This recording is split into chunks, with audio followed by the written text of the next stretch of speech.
Salut à toi et bienvenue, j'espère que tu vas bien. Alors tu l'as vu, on va parler aujourd'hui de vacances et de travail en gros, que tu sois étudiant, salarié, freelance, apprenti freelance, ça va t'intéresser. On va pas parler que des étudiants, mais les étudiants s'y retrouveront aussi. Juste avant d'aborder tout ça, je voudrais te prévenir qu'il reste 2 ou 3 jours, je sais plus, bref, jusqu'à dimanche 23h pour profiter de mon pack été. Après dimanche 23h, il sera retiré de la vente. C'est un pack qui contient 3 formations avec 394 € offerts. Je fais ça très rarement. Là, c'est vraiment juste pour l'été.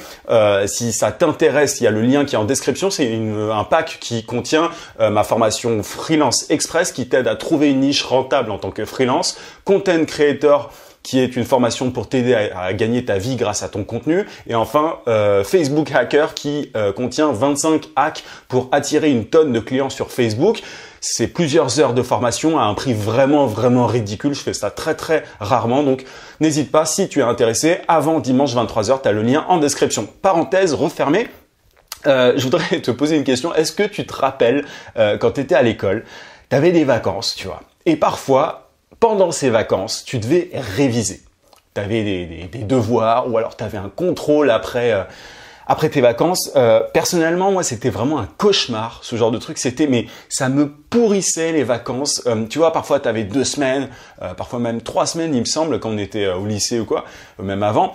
Et tu avais les profs qui t'avaient prévenu vraiment le jour de tes vacances que tu allais avoir une interro ou un contrôle. Bref, le truc, mais absolument affreux. Tout le monde, à chaque fois, espérait qu'il n'y allait pas avoir de contrôle à la rentrée après les vacances. Et la plupart du temps, ça arrivait. Je sais pas pourquoi les profs faisaient ça, mais en tout cas, c'était un truc qui arrivait très souvent.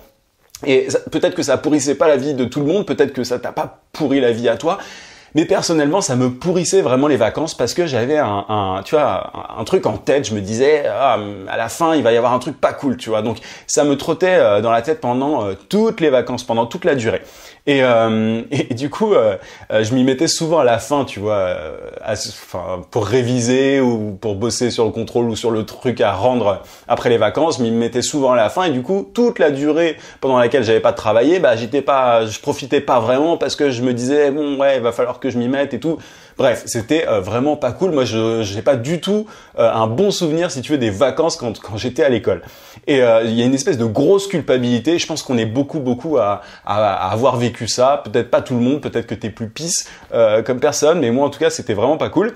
J'avais notamment aussi, tu vois, pendant les grandes vacances, je suis passé de première S à terminale ES. On m'a autorisé à faire ça, c'était assez rare à l'époque, je sais pas si ça se fait aujourd'hui, mais c'était assez rare. Mais du coup, j'ai dû bosser pendant toutes les grandes vacances sur le programme d'économie. J'avais jamais fait d'économie, je passais en terminale ES, économique et sociale, alors que j'étais en première scientifique.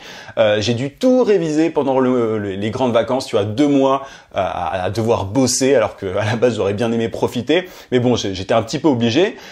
J'ai aussi, j'ai dû me taper tout le programme d'éco.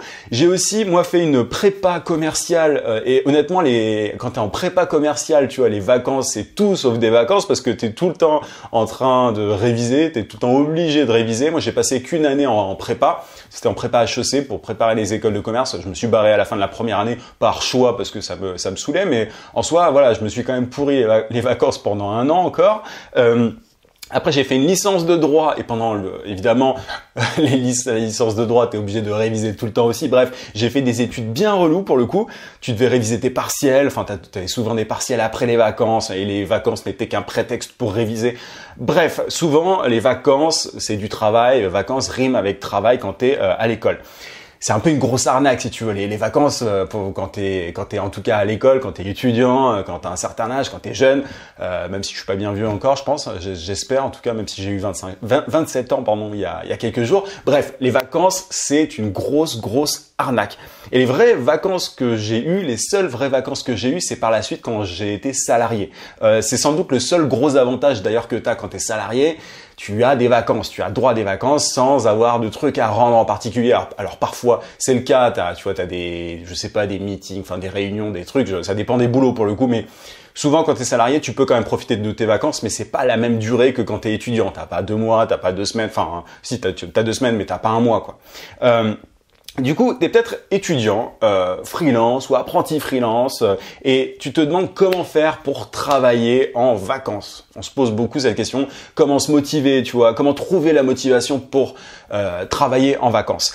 Je le dis souvent, mais pour trouver, d'ailleurs, petite parenthèse pour les apprentis freelance, pour trouver des clients quand on est salarié, l'idéal c'est de bosser pendant ces temps morts et du coup pendant les vacances. Tu as le week-end, tu as le soir, mais tu as aussi les vacances. Donc si tu as envie de devenir indépendant et que tu ne l'es pas encore, c'est un sujet qui doit t'intéresser parce qu'il faut souvent tirer profit de ces vacances pour prospecter tout simplement.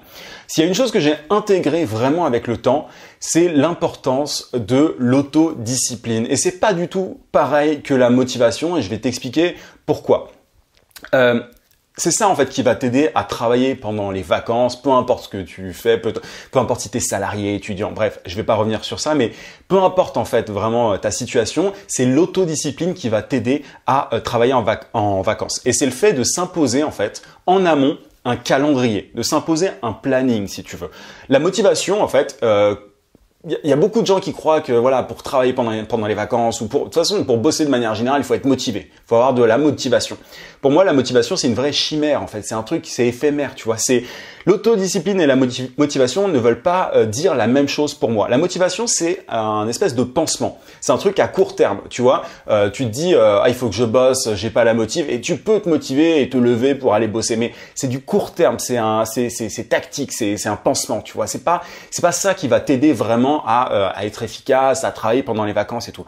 D'ailleurs, ça me fait rire, ça me fait penser aux vidéos de motivation, tu sais, ça te fait souvent du bien dans les minutes pendant lesquelles tu les regardes, mais ça t'aide pas profondément. Ça ne te permet pas de devenir profondément efficace, tu vois. Les vidéos de motivation, je vais y arriver, désolé, il fait super chaud, c'est la fin de semaine, bref. Les vidéos de motivation, voilà, c'est vraiment du court terme. Et depuis 1 an et demi, j'espère que ça va pas bousiller le micro. Depuis 1 an et demi, moi je publie 4 vidéos par semaine. 4 vidéos par semaine. Je n'ai jamais raté une vidéo. Jamais. Et tout ça, en plus de mon travail de prospection, en plus de la gestion de mes clients, en plus de tout ce que je fais, je publie 4 vidéos par semaine.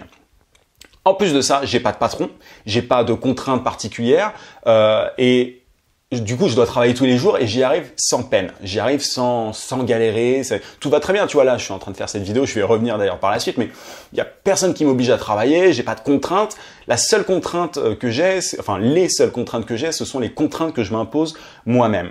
Et comment est-ce que j'arrive à travailler sans peine? C'est grâce aux règles du coup que je m'impose, grâce à une routine. J'en ai déjà parlé plusieurs fois sur le podcast, mais c'est important d'en reparler, je pense. C'est grâce à la routine que je me suis créée, que je me suis imposée. Je vais te dire un truc drôle d'ailleurs. Aujourd'hui, j'ai dû faire appel à la motivation pour filmer cette vidéo, pour faire ce podcast, parce que j'ai pas respecté mon planning, j'ai pas respecté le calendrier que je m'impose habituellement. Là, à l'heure où je te parle, il est à peu près 15h30, tu vois, et c'est beaucoup plus dur pour moi. Quand ça m'arrive, c'est très rare, tu vois, mais il peut m'arriver de ne pas respecter ce planning. Et quand souvent je fais mes vidéos ou mon podcast le matin parce que je suis beaucoup plus efficace et c'est parce que je me suis imposé simplement ce planning. C'est comme ça que je fonctionne. Mais dès que je dépasse l'après-midi, tu vois, dès que je dépasse midi, c'est beaucoup plus dur pour moi de travailler. Et pourquoi? Simplement parce que je suis sorti de ce que j'appelle mon cadre structurant. J'ai un cadre structurant, je me suis imposé, si tu veux, un planning, un calendrier, t'appelles ça comme tu veux, tu vois. Je fais mes vidéos souvent entre 10h30 et 11h30 le matin. Et quand je sors de ça, c'est beaucoup plus dur et c'est là que je dois faire appel à de la motivation, à du coup un truc qui est beaucoup plus fragile. La motivation, certains jours tu peux l'avoir, d'autres jours tu peux ne pas l'avoir. Alors que l'autodiscipline, le fait de s'imposer un calendrier en amont, de se dire un jour, bon bah voilà mon calendrier, voilà ma contrainte que je vais respecter tous les jours. Une fois que tu as fait ça et que c'est beaucoup plus facile à suivre, tu vois, que de se motiver à un moment T ou à un moment M, à un instant T, bref, c'est ça que je voulais dire. C'est beaucoup plus facile en fait d'être autodiscipliné que d'être motivé. Et j'espère que tu comprends vraiment la diff. C'est mon avis encore une fois, mais j'essaie de transmettre en gros ce que ce que j'arrive à m'imposer et la raison pour laquelle j'arrive à être assez efficace et peu importe le lieu, peu importe le moment, que je sois en vacances ou pas. Mais On se dit souvent que les vacances, elles permettent en fait de sortir de sa routine quotidienne. En réalité, il faut toujours garder une forme de routine pour être efficace en vacances. Les vacances ne doivent pas être une espèce de parenthèse. Alors c'est une parenthèse parce que tu peux un peu mettre le pied, évidemment, il ne s'agit pas de se tuer à la tâche ou quoi, mais c'est un moment où tu dois quand même avoir une espèce de routine, différente de ta routine de tous les jours, tu vois, mais il faut quand même avoir une routine. Je te prends mon exemple, mais moi je pars une petite semaine dans le sud, là, si tu veux, dimanche, ça va me faire du bien. Comment est-ce que je vais faire pour travailler? Tu vois, moi ça fait 1 an et demi que je me suis dit que j'allais faire 4 vidéos par semaine. Comment est-ce que je vais faire pour faire ces 4 vidéos? Je vais simplement me fixer un planning et en réalité, ce planning, il est déjà fixé. Je vais continuer à faire mes vidéos le matin comme d'habitude. Et je vais gérer les emails, c'est le seul truc qui va changer un peu. Mais ça, c'est un nouveau planning du coup que je me fixe. Je vais gérer les emails avec mes clients. En fin de journée, comme ça, je suis peinard, l'après-midi, je peux faire, je peux me détendre et faire ce que je veux l'après-midi. C'est un équilibre, qui est dur à trouver, mais quand tu l'as, t'es serein et tu vis les choses bien, si tu veux. Il faut arrêter d'essayer de se motiver, tu vois, de ne pas prévoir les choses et d'essayer de se dire à un moment, ah tiens, il faut que je m'y mette. Ou tu vois, il faut que je me mette à bosser, alors que tu n'y as pas forcément pensé en amont. Moi, je suis vraiment partisan du fait de planifier les choses. Il faut devenir autodiscipliné et c'est un changement profond. C'est pas juste un pansement comme la motivation. Et tu peux utiliser des outils pour ça, tu vois, mais ils te sauveront pas. On parle souvent d'outils de productivité, machin. Il y en a, si tu veux, mais c'est pas. Moi, ceux que j'utilise, moi, ils sont très très simples et j'en ai pas tant que ça des outils pour être productif. Le plus important et le plus dur, c'est de créer sa discipline. C'est vraiment de se fixer ses contraintes. J'ai reçu un message d'ailleurs de quelqu'un ce matin qui m'a découvert et qui m'a dit qu'il était impressionné par la régularité de mon contenu, etc. Il y a des gens qui sont encore plus fous par rapport à ça, si tu veux. Mais mon conseil, c'est avant de partir en vacances, en l'occurrence, vu qu'on parle de vacances, même si on parle de productivité de manière un peu générale aujourd'hui, pose par écrit tes objectifs. Où est-ce que tu veux arriver à la fin? Quel résultat tu veux atteindre à la fin de tes vacances? Ça peut être apprendre de nouvelles choses, ça peut être trouver des clients, ça peut être réviser, peu importe. Et ensuite, tu prends le nombre de jours de vacances que tu as et tu découpes ton gros objectif en plein de petits objectifs. Il y en a qui appellent ça le chunking, je crois, bref, peu importe comment tu appelles ça. Mais il faut que tu découpes ton gros résultat, ton gros objectif en plein de petits. Je te prends un petit exemple. Quand j'étais en droit, je comptais combien de pages. J'étais nul, j'avais une très mauvaise mémoire. J'ai toujours eu une très mauvaise mémoire, mais je comptais le nombre de pages que je devais apprendre par cœur parce qu'on était en droit, tu vois. Par exemple, 250 pages en 3 jours. Moi, c'était une catastrophe. Il y a des gens qui savent faire ça très très bien. C'était sans doute plus que 250 d'ailleurs. Mais je prenais ce nombre de pages.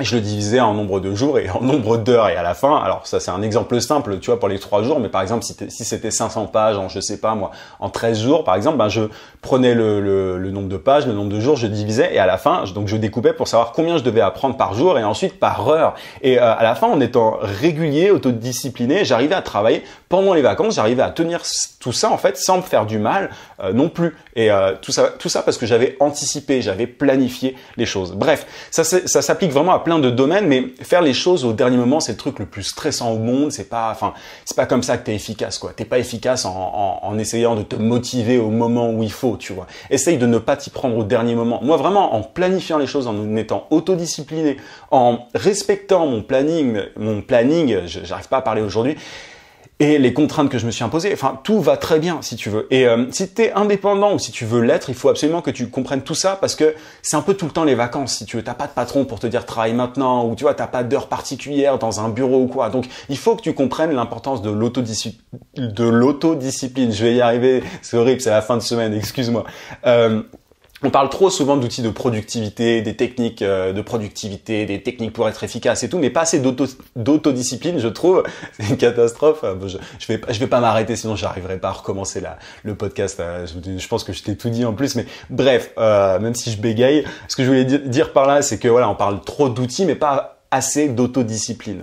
Et ça, je pense qu'il faudrait que je le fasse un petit peu plus. Je sais pas ce que t'en penses. Bref, voilà un petit peu ce que je voulais te dire. Je vais m'arrêter là, sinon je vais encore bégayer. Je te rappelle que le pack été est disponible encore jusqu'à dimanche 23h. Après, il disparaît. Il est retiré de la vente.